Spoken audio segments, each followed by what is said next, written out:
তাড়াতাড়ি তোমার কামিজ উপরে তোলো। আজ আমি তোমাকে আমার সন্তানের মা বানাবো। এসব আপনি কি বলছেন স্যার? আমি যা বলি তুমি তাই করো। এই বালিশটা তাড়াতাড়ি তোমার পেটে বাঁধো। স্যার আমি কিছুই বুঝতে পারছি না, আপনার কি হয়েছে আর আপনি এসব কি বলছেন? তাড়াতাড়ি বালিশটা পেটে বাঁধো, তাড়াতাড়ি। Hello sir. Hello ma'am. Sir, সম্ভবত আমি আপনার সাথেই ফোনে কথা বলেছিলাম। হ্যাঁ হ্যাঁ, আপনি আমার সাথেই কথা বলেছিলেন। স্যার, আমি আপনাকে বলেছিলাম আপনার স্ত্রীর নামে যে বীমা আছে সেটা ম্যাচিউর হতে চলেছে, কিন্তু তিনি এখানে কোনো নমিনির নাম দেন নাই। তো ম্যাম, আপনি কি এখানে কোনো নমিনির নাম দিতে চান, নাকি টাকা আপনার নিজের অ্যাকাউন্টে নিতে চান?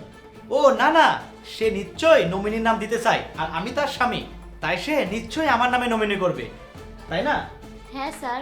ঠিক আছে ম্যাম, আমি স্যারের নাম নমিনি দেওয়ার জন্য কাগজ রেডি করছি, আপনি এখানে সিগনেচার করে দিন। এই শোন, আমি তোকে 2 সপ্তাহ ধরে যে স্বাক্ষর করতে শিখিয়েছি সেটাই এখানে করবি, যেন কোনো ভুল না হয়, অন্যথায় কি হবে বুঝতেই পারছিস। এই যে ম্যাম, এখানে সাইন করুন।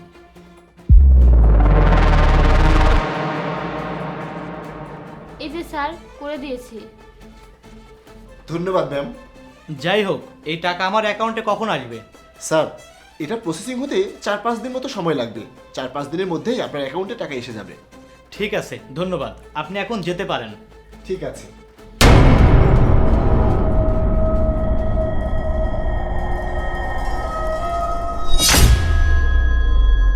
আরে এটা কি?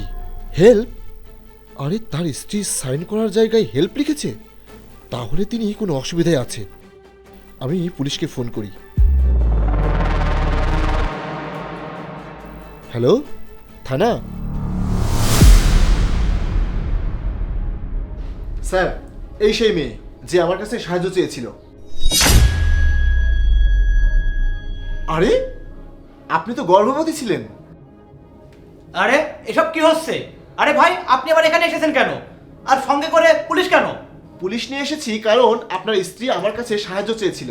স্যার আমি তার স্ত্রী নই, আমি তো এবারে একজন কাজের মেয়ে, আর আমি এই বাসায় কাজ করি। উনি বিমার টাকা লোভে আমাকে তার স্ত্রী বানিয়েছিলেন। এই চুপ থাক, চুপ কর। আপনি চুপ করুন। আর আপনি যদি তার স্ত্রী না হন, তাহলে তার স্ত্রী কোথায় গেল? স্যার সে মারা গেছে। কি? এর মানে এই যে আপনি বীমা কোম্পানিকে ভুল তথ্য দিয়েছেন যে আপনার স্ত্রী বেঁচে আছে, আর নমিনিতে নিজের নাম দেওয়ার জন্য আপনি কাজের মেয়েকে আপনার স্ত্রী বানিয়েছেন।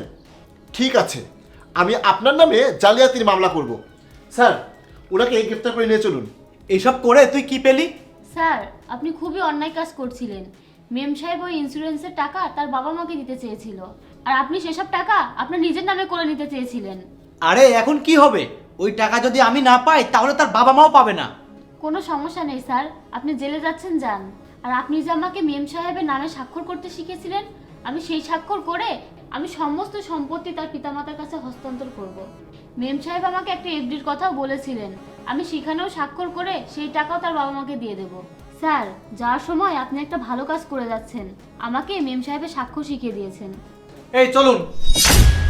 স্যার, স্যার আমার ভুল হয়ে গেছে স্যার। স্যার এবারের মতো আমাকে ক্ষমা করুন স্যার, প্লিজ স্যার, প্লিজ।